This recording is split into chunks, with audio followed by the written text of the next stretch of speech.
Election के एक साल बाद शहबाज शरीफ की हुकूमत कहां खड़ी है। आज हुकूमत यह दावा कर रही है कि उसने इस अरसे में मुल्क जो है वो उसको बेहतरी की तरफ लेकर जा रही है।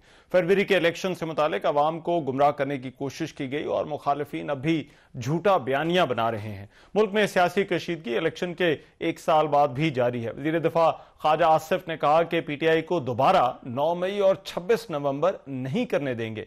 तहरीक इंसाफ ने स्पीकर कौमी असम्बली की मुज़ाकरात की जो पेशकश है उसे भी मुस्तरद कर दिया है, जबकि तर्जुमान कौमी असम्बली ने आज ये कहा है कि अयाज सादिक ने तहरीक इंसाफ को कोई मुज़ाकरात की दावत नहीं दी थी। मुज़ाकरात की बाज़ाब्ता दावत तब दी जाएगी जब हुकूमत या अपोजिशन की जानिब से उन्हें खुद दरख्वास्त की जाएगी। अपोजिशन के साथ मामलात समेत मुआशी इस्तेहकाम का हसूल, अदलिया के साथ मामलात, ये हुकूमत के इस गुजरे एक साल में बड़े चैलेंजेस रहे। हुकूमत इस एक साल में इन चैलेंजेस का मुकाबला किस तरह से कर पाई है, इस पर प्रोग्राम में बात होगी। और खुर्रम दस्तगीर साहब मुस्लिम लीग नून के सीनियर वो मेरे साथ जो है वो इस वक्त मौजूद हैं, उनसे इस हवाले से बात करते हैं। खुर्रम दस्तगीर साहब, बहुत शुक्रिया आपका वक्त है। खुर्रम दस्तगीर साहब, हुकूमत के लिए एक गुजरे साल में बड़ा चैलेंज जो है वो एहतजाज का रहा, अभी भी एहतजाज का है। ऐसा लगता है तहरीक इंसाफ आज के जलसे के बाद एक नए फेज में जो है वो जारी है। किस तरह से ये देखते हैं जो एहतजाजों का चैलेंज है तहरीक इंसाफ का हुकूमत के तरफ, हुकूमत के लिए? पिछले एक साल में जो एक पेशरफ्त हुई है वो ये है कि तहरीक इंसाफ का जो इंतशारी और फसादी टैक्टिक था हुकूमत को पर दबाव डालने के लिए, वो मुकम्मल तौर पर नाकाम हुआ है। अगरचे उसमें इस इंतशारी टोले ने 5 रेंजर्स और एक पुलिसमैन की जान भी ली है, लेकिन वो नुकसान जाहिर है उसकी तलाफी तो नहीं हो सकती। लेकिन ये बात अब साबित होगी कि इस तरह के जो है वो मुतशद्दुद फसाद के जरिए या प्रोटेस्ट के जरिए हुकूमतों को पाकिस्तान में बदला नहीं जा सकता और ना ही बदला जाएगा। हालांकि ये सबक इन्हें 10 साल पहले भी हासिल हुआ था, जब इन्होंने पाकिस्तान टेलीविजन के हेडक्वार्टर पर डंडे लेकर कब्जा किया था और पार्लियामेंट के जंगले गिराए थे और इस्लामाबाद पुलिस को जदोकोब किया था। तो लिहाजा अब उन्हें ये सोचना होगा कि वो जो इंतहा है, क्या उसके नीचे रहकर कोई ऐसा एहतजाज हो सकता है। इसीलिए हम उनकी तरफ से देख रहे हैं, वो कह रहे हैं कि हम सवाबी में जरूर जलसा करेंगे, लेकिन हम कहीं और जगह डिस्टर्ब नहीं करेंगे। चैंपियंस ट्रॉफी भी शुरू हो गई है और उसके साथ ही मुख्तलिफ पाकिस्तान में इवेंट्स इंटरनेशनल हो रहे हैं। तो ये एक शायद मेरी नजर में उनको ये एहसास हो चला है कि वो जो स्ट्रेटजी थी तशद्दुद की और इंतशार फैलाने की, उससे अब उनको वो सियासी फायदे हासिल नहीं हो रहे जो वो समझते थे कि उनकी तवक्को है। लेकिन खुर्रम दस्तगीर साहब, ये जो 8 फरवरी के इंतखाबात का मामला है, तहरीक इंसाफ भी इसीलिए यौम स्याह आज बना रही है और इन इलेक्शन के मुतासरीन में जो है वो आप भी शामिल हैं। तो ये जो इन इलेक्शंस की क्रेडिबिलिटी या लेजिटिमेसी को इस पर सवालात उठाए जा रहे हैं या तहफ़्फ़ुज़ात जो उठाए जा रहे हैं, क्या आपके ख्याल में साल बाद इनका जवाब बनता है? देखिए, ये संजीदा मामला है और आपके नाजरीन से मैं बड़े अदब से अर्ज करूंगा कि सबूत का जो जिम्मेदारी है, जो बारे सबूत है, वो इल्जाम लगाने वाले के ऊपर होता है। और रहमान साहब, अब 1 साल हो गया है पाकिस्तान तहरीक इंसाफ किसी भी फोरम पर इलेक्शन की धांधली के कोई सबूत और शवाहिद पेश नहीं कर पाए। जिस तरह वो अब 2-2.5 महीने हो गए हैं, वो किसी भी फोरम पर 26 नवंबर के बारे में जो इल्जाम है उनके कोई सबूत और शवाहिद नहीं पेश कर पाए।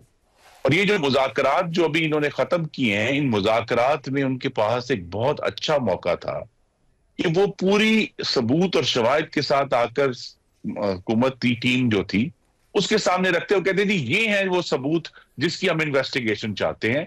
तो हुकूमती टीम के लिए बहुत मुश्किल हो जाता कि वो उसको रिजेक्ट करते या कहते जी हम तो आपकी बात नहीं मानते। लेकिन हमने ये देखा है कि ये तहरीक इंसाफ जो है, इसका ज्यादा फोकस कभी भी सबूत और शवाहिद पर नहीं रहा। वो सिर्फ एक इल्जामात की और दुश्नाम की और बदतरीन जो हम कह सकते हैं अफवाहें फैलाने की धुंध फैला देते हैं और बाद में फिर हम जो है वो तमाम हुकूमत और मीडिया जो है उसके पीछे भागता रहता है। हालांकि उन्होंने ये बात साबित करनी थी कि जिस तरह की रिगिंग हुई, उन्होंने अदालतों में जाना था, उन्होंने हुकूमत के सामने पेश करना था, लेकिन वो उसमें मुकम्मल तौर पर नाकाम हुए। लेकिन अगर आज भी उनके पास मौका है, मैं आपके सवाल का बराह रास्त जवाब दे दूं, अगर वो पार्लियामेंट्री कमेटी जी। के सामने एक संजीदा पैकेज लेकर आते हैं कि जनाब ये वो सबूत और शवाहिद हैं कि जिसकी बुनियाद पर हम चाहते हैं इन्वेस्टिगेशन हो, अच्छा। तो जरूर उसके ऊपर बात होगी, लेकिन सिर्फ ठीक है। अफवाहों की बुनियाद पर तो लेकिन पेशरफ नहीं इसमें होगी। एक डेवलपमेंट और हुई है खुर्रम दस्तगीर साहब, वो है 1 साल बाद कि पीटीआई अब एक ग्रैंड अलायंस बनाने जा रही है, जमातों को इकट्ठा कर रही है। क्या इस अलायंस का बनना, इन जमातों का हुकूमत के खिलाफ इकट्ठा होना, क्या ये प्रॉब्लमेटिक नहीं है हुकूमत के लिए? नहीं, मैं तो इससे मुस्बत तरीके से देखता हूं, क्योंकि जब ये जमातें इकट्ठी होंगी तो अच्छा। फिर जी। जमहूरी जमातें हैं, सियासी जमातें हैं, फिर हमें 26 नवंबर का सीन दोबारा नजर नहीं आएगा। पीटीआई जब ऐसी दूसरी सियासी जमहूरी जमातों को ज्वाइन करेगी तो मेरी तवक्को ये है कि हम हाँ एक पुरअमन सियासी जद्दोजहद देखेंगे, जो कि किसी भी हुकूमत के लिए जो है अच्छा। वो मसला नहीं है। वो ठीक है, अपोजिशन इकट्ठी होती है, वो पार्लियामान में इकट्ठे हों, सूबाई असेंबलियों में इकट्ठे हों, वो पुरअमन तरीके से एहतजाज करें। जी। लेकिन जो 26 नवंबर की जो बहुत भयानक हमला था जो रियासत पर इन्होंने दूसरी दफा किया है तहरीक इंसाफ ने, हाँ उस किस्म का तशद्दुद और फसाद तो हम दोबारा नहीं देख रहे। तो लिहाजा अगर जमातें इकट्ठी होती हैं और पुरअमन सियासी जदोजहद करती हैं तो ये हुकूमत के लिए कोई इतना बड़ा अच्छा। चैलेंज नहीं। ठीक है। राइट। लेकिन आपके अपने जो वजीर आजम रहे हैं मुस्लिम लीग नून के, शाहिद खाकान अब्बासी, वो अब सुनने में आ रहा है कि उस अलायंस को लीड कर रहे हैं या उसको स्टीयर करेंगे। तो इस डेवलपमेंट को आप किस तरह से देखते हैं? ये बादशाह साहब ने अपना एक फैसला किया है, वो जिसका उन्हें हक हासिल था, हाँ। लेकिन हम अभी भी अच्छा। समझते हैं कि उनकी जगह मौजूद है मुस्लिम लीग नून में। और जो मैंने आपसे अभी बात की उसकी सबसे बड़ी मिसाल खुद शाहिद अब्बासी साहब है कि उनके होते हुए हमारी तवक्को नहीं है कि एक ऐसा एहतजाज होगा जो एहतजाज 5 रेंजर्स और एक अच्छा। पुलिसमैन की जान ले लेगा। पुरअमन एहतजाज होगा और उसमें अच्छा। अगर पब्लिक ओपिनियन देखिए, जो सियासी जमातों का असल काम ये है कि अवामी राय को वो मुनज़्ज़म करते हैं, तो अगर वो मुनज़्ज़म करके कोई मुतबादल लेकर आए, इस वक्त तो ये नजर आ रहा है कि अपोजिशन के पास सवाए पर तशद्दुद हाँ जी। एहतजाज करने के या हुकूमत पर तनकीद करने के, हम्म। उनके पास अपना कोई एजेंडा नहीं है। तहरीक इंसाफ खैबर पख्तूनख्वा में उनका 13 साल हो गए उनको हुकूमत करते हुए, उनके पास कुछ दिखाने को नहीं है कि उन्होंने जी। खैबर पख्तूनख्वा में रहने वाले मेरे भाइयों और बहनों की जिंदगियां किस तरह बेहतर की हैं। तो उनके पास तो मुकम्मल तौर पर एक अखलाकी और मैं समझ रहा हूँ फिक्री दिवालियापन है। हुकूमत अपना काम जारी रखेगी और शहबाज शरीफ साहब ने जो मुआशी इस्तेहकाम हासिल किया है इन 12 महीनों में, वो अचीवमेंट उनकी तमाम अच्छा। अपोजिशन की जो दूसरी जो कोशिश है उनसे बेहतर और ज्यादा बड़ी है। राइट। एक और चैलेंज खुर्रम दस्तगीर साहब जो हुकूमत के सामने अभी भी है, वो इसके जुडिशरी के साथ मामलात का है।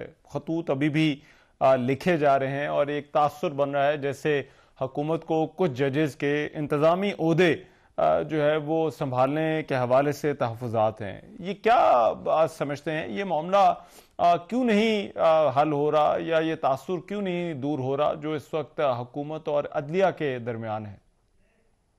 जी देखिए, ये एक भी बहुत हसास मामला है, लेकिन मैं शायद हर मामले में जो हूँ खुशफहम हूँ और समझता हूँ कि इस तनाव में से एक नतीजा निकलना चाहिए कि जो इंतजामिया की अथॉरिटी है मुल्क को चलाने की, वो अब वाज़े तौर पे जिसे बहुत अंडरमाइन किया है अदलिया ने पिछले कुछ सालों में, वो स्टैब्लिश होनी चाहिए कि अगर सदर मुमलिकत को आइन के तहत कोई हक हासिल है तो उसको लामहदूद बुनियाद पर चैलेंज नहीं किया जा सकता। उन्होंने अपना जो अथॉरिटी है आइन के अच्छा। तहत उसको इस्तेमाल किया है।